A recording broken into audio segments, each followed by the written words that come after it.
You describe living with this disease and the grief that comes with it as death before dying.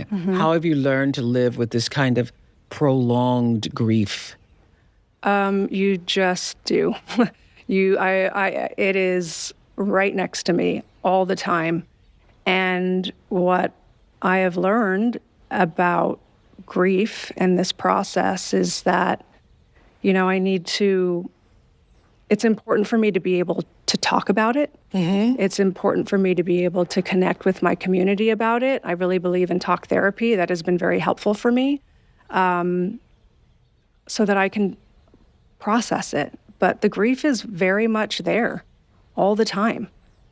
I'm always thinking about it. I'm always thinking about him and just how awful this is for him. So it degenerates to the point where is he no longer able to take care of himself? He's no longer able to function That is the disease. That is the disease. That is the disease. The disease progresses where you will no longer be able to care for yourself. Like many forms of dementia, right? I mean, it is a progressive disease. Yes. Until there is a treatment, this disease will always win. And it is progressive. And I think that was something that was really important for me to learn, is that it's not going to get better. And what can I do to add that support around me? Okay, so you were told by a doctor that caregivers actually die at a rate of 63%. I was so shocked for that number, higher than people their same age who are not caregivers. That's number one. That's alarming, to say the least. Did the doctor explain why? Because caregivers don't have time to care for themselves, right? They are looking after their person. They are handling the medications, the doctor's appointments, the household. If they have young children, they're parenting.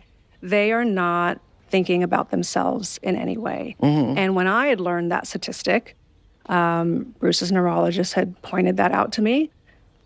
It was alarming. It is what woke me up.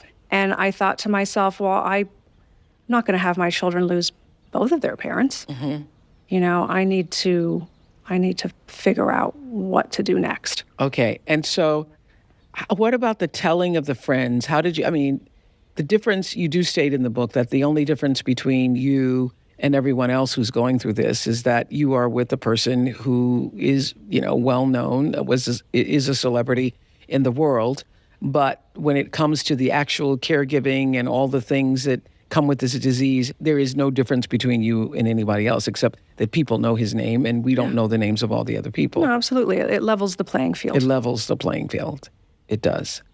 And so when you start to tell other people, I love the point that you made in the book, is that people need to learn what it is themselves. It's not up to you to have to explain to everybody what it is, and that it would be appreciated on the part of the caregiver if people would get their own information. 100%. And that's what I learned, right? Yes. I was the one giving out all the information all the time. And it's like, it's even hard for me to explain what FTD, you know? People still look at me like, what are you even saying? Yes. And I spent so much time trying to explain what it is and trying to, have people try and understand it. And would you even give them the pamphlets? Well, yeah. I'd print stuff out to have them read. But then that's what I, learned is that, your friends and family need to educate themselves. I think it's really important so that they can understand how they can best show up for you. And another point that you made that I really appreciated in the book is that people always say, call me if you need anything, or let me know if you need anything. Yeah. And you were saying, instead of saying, let me know if you need anything, just do the thing. Just do the thing. Do the thing. Tell me what you can do. Yes. Or here is, what I would love for caregivers to do. It takes a little bit of busy work for them, but, what are the things that you do in a week? What that you don't need to do that you could just allocate for someone else to do it. If it's picking up the medication, if it's going to the grocery store, if it's taking my car to get the tank filled, here is a list of the things that I would love for you to help with. Or somebody to help me with, yes. Someone. Yes. Because caregivers are doing all of this on their own, and they're just hearing these things of just, let me know. Caregivers aren't thinking of they're too wrapped up they're too wrapped up. And I think it's really important that friends and family step in. Yes, I appreciated the moment that you share when your stepdaughter Scout came to you and said, I'm more worried about you than I am about dad Yeah. because you were so run down from not so taking run care of down. yourself. And those of you who are listening who are caregivers, God may God and all the angels bless you because until you've done it, nobody really understands what it is. No, they don't. They think it's something different, and that, yeah. So yeah, that was another wake up call for me. And if Scout's telling me that she's more worried about me than her own father, I was like, oh my goodness, I am losing it. I need to get myself together. But I didn't know how to ask for help. I didn't know how to raise my hand. I didn't know that you could. And so that is what the unexpected journey, a great deal of it is about being, first of all, open to asking for help, but most importantly, knowing you're not going to get through it alone. You can't get through it alone. You can't get through it alone. It's not a solo So journey. start looking for ways that you can bring more help into your life space. I mean, obviously, you and Bruce and your family have access to be able to have, full-on health care. A lot of people don't, but there are so many online organizations. Yeah, I mean, it is so important to ask for help, and it is so important to receive the help. And I know people are saying, who do I ask? I don't know who to ask. oh, like friends and family? Yeah, I know. I mean, and that's the thing, right? Like, I knew I could ask, but I didn't know that I was allowed to ask. And I think that caregivers think they're being a burden, or that it's their duty as a spouse to care for their person, and no one's going to look after them better than you can. And I believe that, but it's not sustainable.